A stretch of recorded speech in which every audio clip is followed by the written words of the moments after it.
All right. Welcome to the first Sustainable Squad episode in 2021. Here are your 6 features in 6-ish minutes on how to waste less, buy better and be more sustainable. January is a bit of a time to reset after what has been for a lot of us probably quite an indulgent December, and there's loads of stuff going on. We've got Veganuary, Dry January, there's Blue Monday, which is the 3rd week of January too. So this week's features are going to be themed around eating more veg and being nicer to ourselves. Firstly, the dinner challenge. It's about how much veg can you cram into your life to restock on all this crap we've put in there in the last few weeks. So I'll be sharing my super green soup with you. Bossing it, we're looking at Linda McCartney. She is the queen of vegetarian and vegan food, and her range is amazing now, so I'll tell you a bit more about her. Tip of the week is actually something that is more for you rather than the planet. It is called the happiness jar. It's something I saw on a friend of mine's Instagram account and I really want to share it with you. Love Local is an interior designer with a difference. Her name is Chloe Bullock. She is an absolute local hero and I'll tell you a bit more about her. What else have we got? Your questions answered, that's it. I've been asked what goals have I made this year, so I'm going to share with you just a few of them to give you a bit of inspiration. And then, oh, fancy that, Heinz have brought out a fabulous looking new vegan range.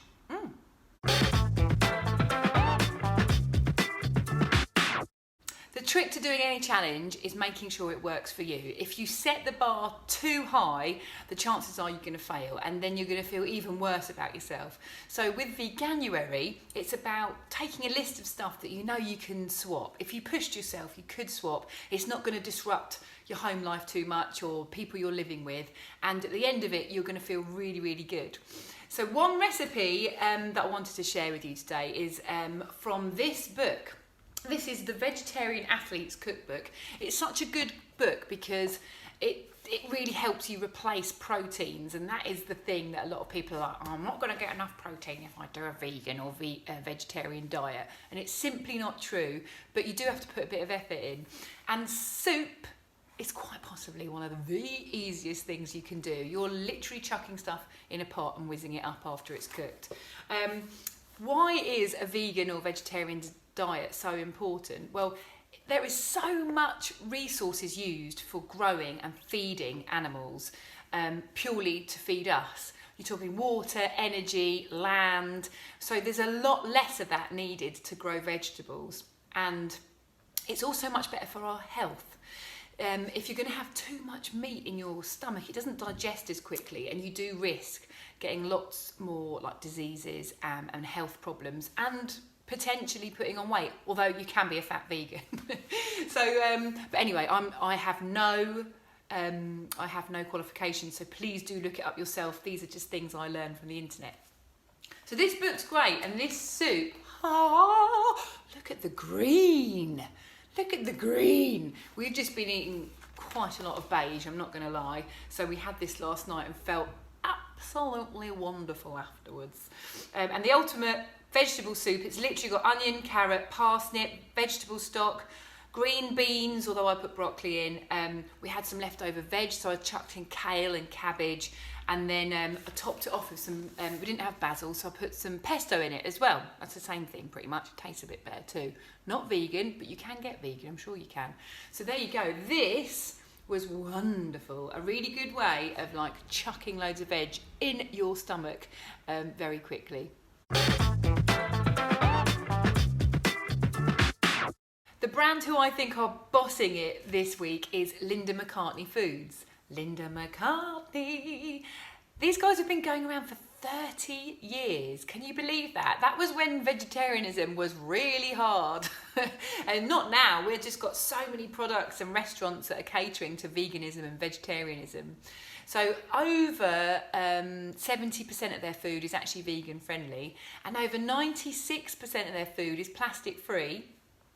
And even better than that, by the end of this year, 2021, they plan to be 100% plastic free. So anything that looks plastic will be compostable, which is a great goal. Their range is massive. We've had all sorts, like they've got these chorizo sausages in the freezer. We've had their duck. They've got amazing burgers. Like, the range is awesome. A little bit about Linda. She used to be a photographer, which I never knew. She was also born in New York. I always thought she was British because she was married to Paul McCartney. Bit of a ledge, and has left one hell of a legacy. So there you go. Linda McCartney, bossing it. This week's tip of the week involves a jar. Looks like an ordinary gherkin jar, actually.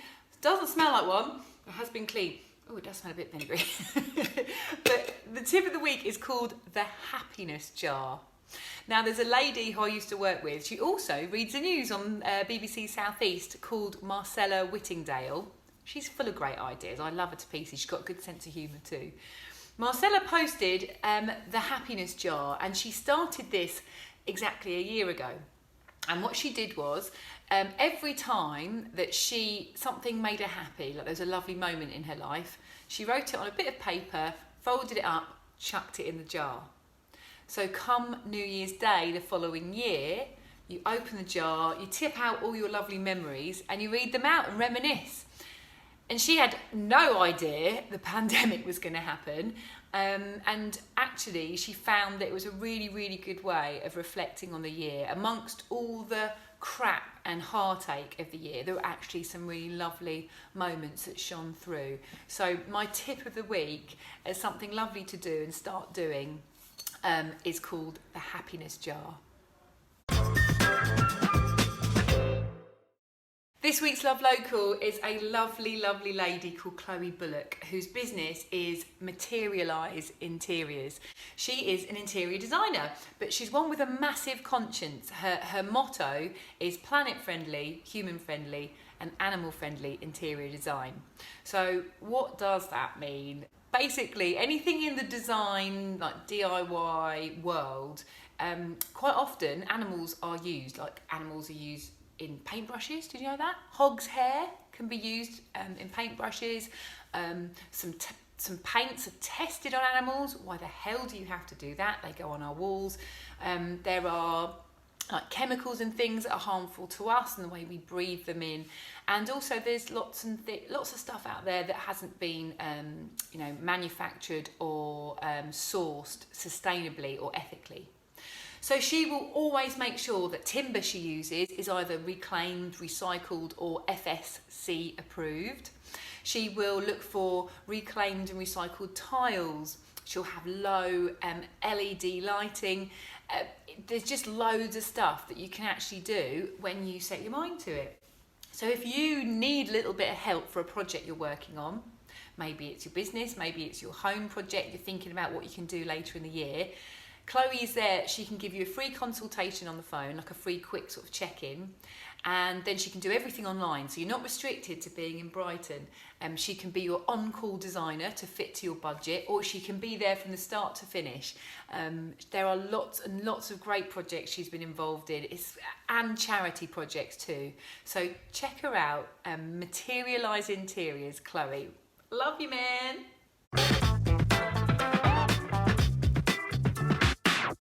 So I've had a few people ask me if I'm setting any goals for 2021, something I never used to do when I was younger, but I am. The answer is yes. This is my goals book, and I thought I'd share a few with you in case you want some inspiration. And it's all right to keep adding to them as the month goes on. This book was an idea given to me by an old boss of mine called Ian, and to save your goals getting like lost in lots of other notes and shopping lists and what have you, he's got a book, and so have I, just for goals. So you only add to it every year. And it's quite therapeutic actually, because you look back at the year before and you're like, oh, especially if you're a bit crap at checking them.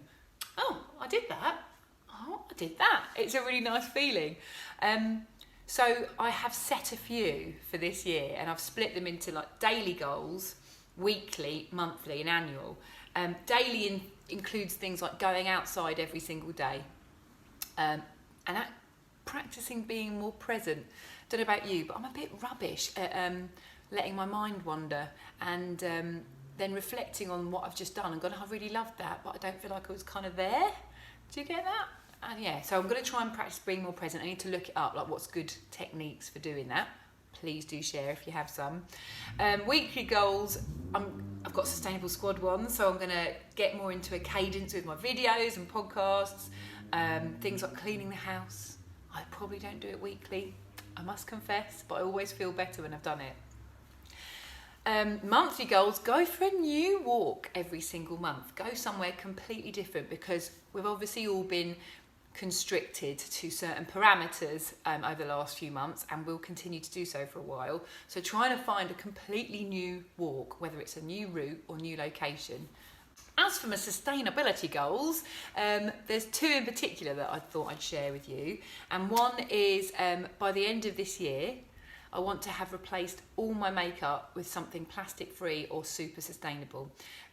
I'm using my makeup up until it goes. I'm not going to chuck stuff away. I'm going to use it up and then replace it. I've already got a cool little liquid eyeliner in a glass jar from Lush. I'm going to get a mascara clay in a tin and just use an old mascara wand instead of having plastic. So there's a few of those, and I'll share as I go along. And then, planning meals. Planning meals is something that I do now and again, and I've promised myself a weekly goal is to plan meals to reduce food waste, to save some money, and also to save a little bit of thinking time on a tired day. There we go. Please do share any goals that you're setting. I hope it was a bit of inspiration for you.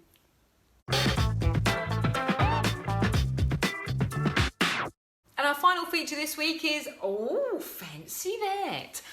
In true consumerism style, there are vegan ranges being launched all over the place because of Veganuary and the growing trend, to be fair. And Heinz are one of those brands who have very much jumped on the brand wagon. They have released a vegan salad cream. Oh yes. And they're going to give Hellmann's a run for their money, because they've got 3 vegan mayos that they're launching too. One is just a standard Seriously Good vegan mayo. One's got chili in, and the other one is like a garlic aioli. I always go alioli, I always add more letters in there. But yes, garlic, chili, normal, salad cream. Hello! They're also going to be releasing some Heinz beans burgers throughout the course of the year, starting with Ocado on the 14th of January. So there we go. I've not tried any yet. Have you? Please do let me know if you have. I will be sharing them on here when I do. That's it for this week. Thanks for watching to the end. If you enjoy these videos, let me know. Tell other people about them too, because it's really important that we share these tips and share these brands who are doing really good things. If you have any that you would like me to feature on here, also get in touch and I will do exactly that. All right, have a lovely start to your year. Mwah!